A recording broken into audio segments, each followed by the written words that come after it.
So I should preface this story with, I do stand-up comedy, so talking in front of audiences shouldn't be too nerve-wracking.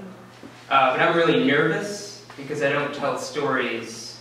I'm very bad at telling stories. Because usually when I do stand-up, I do short, silly lies. But now I have to do a long truth. So it's kind of hard. So I'm going to talk about my idol tonight. I'm going to talk about, not Charlie, I'm going to talk about Steve Martin. Woo! I love Steve Martin. I'm a Steve Martin guy. I'm a Steve guy all the way. I love his movies, I love his stand-up.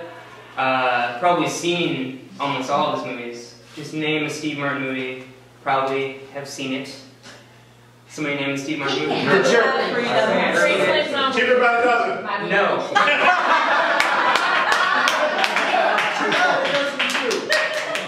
Break for Wrath. I've seen a clip from it. Love Steve Martin. Big Steve Martin guy. And a year ago,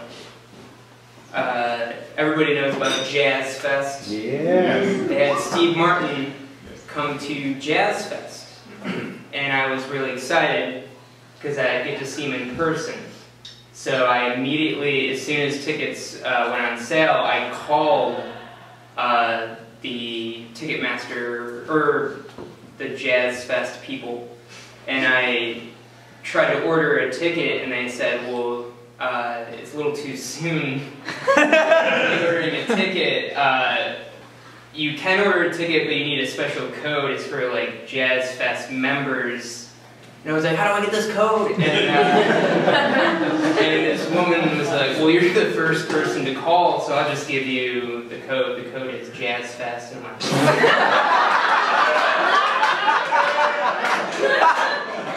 so I buy my tickets. It's like $56 for a ticket. I'm seeing there's two shows. There's a late show, an early show and a late show. And it's at the Eastman Theater. So this was over the summer. I was living in Rochester, so I was with my buddy Charlie, and we decided that I would go early during Jazz Fest, hang out outside of the Eastman Theater, because I realized that I wanted to see Steve Martin live, but I also wanted to meet him. I didn't want to just see him from afar. I wanted to look him in the eyes. So I decided, with the help of my friend Charlie, we were going to wait outside the Eastman Theater until he came out between shows, because there was a big trailer outside and like an entourage walking around. And we were going to wait until he went back to his trailer, and I would stop him and say, hey, take me with you. And so we're waiting behind the Eastman Theater, and we're getting kind of suspicious looks from all these crew guys around the trailer. And we were probably there like an hour or so, maybe more, just hanging out. And we could hear, we're sitting right behind the Eastman Theater, right behind the stage, so we could hear the show going on, the early show. And finally one of the crew guys came up to us and was like, he's not going to come out, buddy. And I'm like, alright. I don't know what you're talking about. I'm just hanging out in this alleyway. Alright. So we kind of keep waiting, but we just like moved down a little bit from where we were, and we're on this like loading bay almost that is right behind the stage, because because it must be where they load everything in for big shows, like big instruments or whatever. And we're waiting there, and finally we're like, well, maybe we should just, he's not going to come out. They probably have a green room or something. So all of a sudden, my buddy, there was like a door, and he was just like, and Charlie says, what if this door is open? should we check this door? And I'm like, yeah, let's check this door. So he turns the knob and he opens the door. The door is unlocked. And we just have a moment where we're like, should we go in there? We just go in. Like, let's just go in. Just go inside. Let's go inside the door. So we went inside the door, and the first thing we see is like pitch black. But the first thing we can really make out is there's this really long table, and it's all banjos. Just like, probably like 15 banjos in their cases. And we're like, oh, we must be right behind stage or something. Like, well, what are all these banjos doing? And we can kind of, it's very dark, and we can only make out like, just like a little light coming from like a monitor, and we see a guy with like these big headphones, and he's talking on the headphones, and then he spots us, and it's kind of like, these guys, and he comes over to us, and what are we gonna say? And the first thing that comes to mind, he says, what are you guys doing back here? And immediately I say, we're Eastman students. Because I'm a good liar. And he says, oh, we're not supposed to be back here to the show.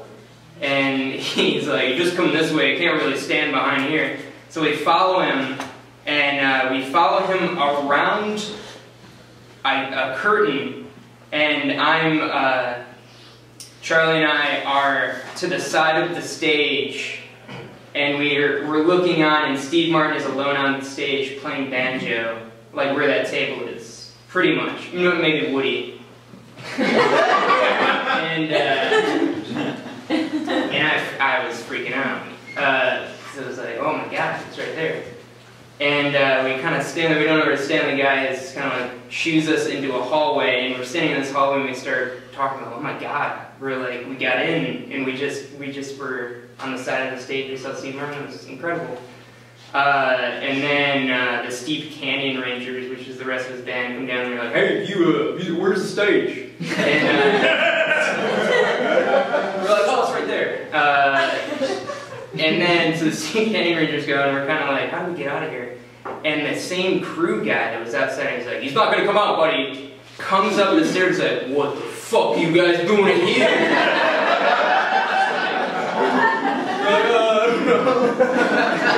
He was like, you guys need to get out of here. It's not very happy. So we go down these stairs, and we keep going downstairs, and we're in like a boiler room. We're like, oh! He chases us down the boiler room, and he's like, I thought I told you to get out of here!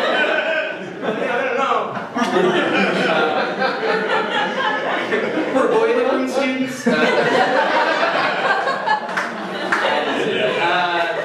So we make it out, I go to the late show, and after the late show, I decide to go behind, see if, he's got to come out now, it's the last show he's doing, he's got to come out. And so I'm behind there, and there's all these guys, and they have big cardboard cutouts of Steve Martin, and just all this paraphernalia. And the only thing I brought with me, I was going to college in Buffalo at the time, and I own every published work of Steve Martin.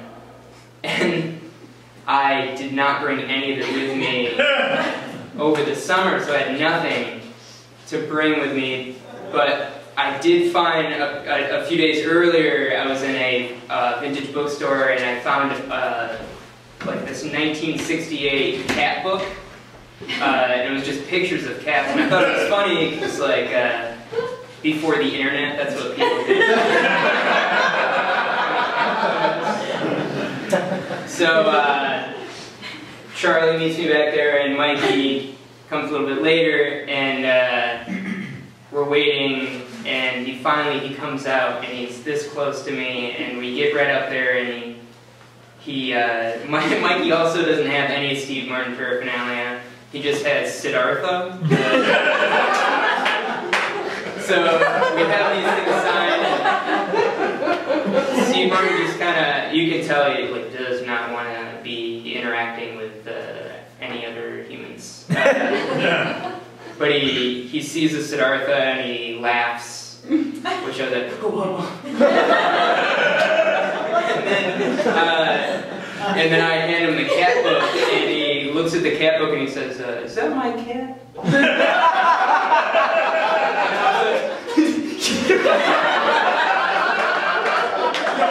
Probably Mr. Martin. So he signs it, and I was like, oh my god, this is awesome. He signed my book. And it was a cool thing, and I have this book. So cut to a year later, I'm going to school in Buffalo, and they announced the speaker that year. We had speakers come, and one of the speakers is Steve Martin. And I'm in the theater department, so I'm around where they speak, like the theater in which they speak in, so I know, like Alec Baldwin came earlier in the year and I knew where his green room was. So I know where they keep the celebrities. So I really want to meet Steve Martin. I want to make eye contact with him. I want him to remember me. Because, so my idea is, I'm going to bring, even though I have access now to all of my Steve Martin paraphernalia, I'm just going to bring that cat book again. I'm going to have him sign the cat book another time, and he's going to laugh.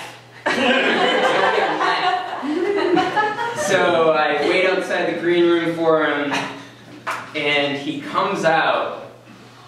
I wait forever, too. Finally comes out, and he's walking, and there's like just this entourage around him, and they're filming it, him walking out, and I think I said something, or he actually stopped, and I'm like, can you sign my book? And he's like, yeah, sure. And at the time, it was weird because he had like an arm brace on, so he must have hurt his arm somehow. So I hand him the book and the Sharpie, and he needs help taking the cap off. So he's holding the cap, and he's holding the pen, and I hold the cap, and we work together. Take the cap off the pen, and then he signs it, and he just kind of looks at it and he said, "Why cats?" And I was just like, oh, well, actually, somewhere earlier, and he just leaves. So,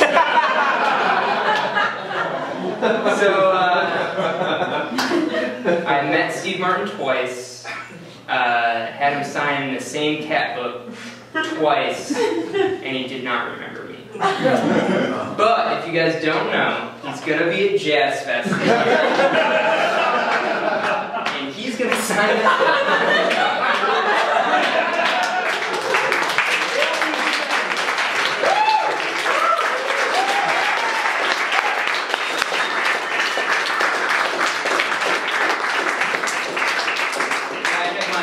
My notes up here just to help. It's just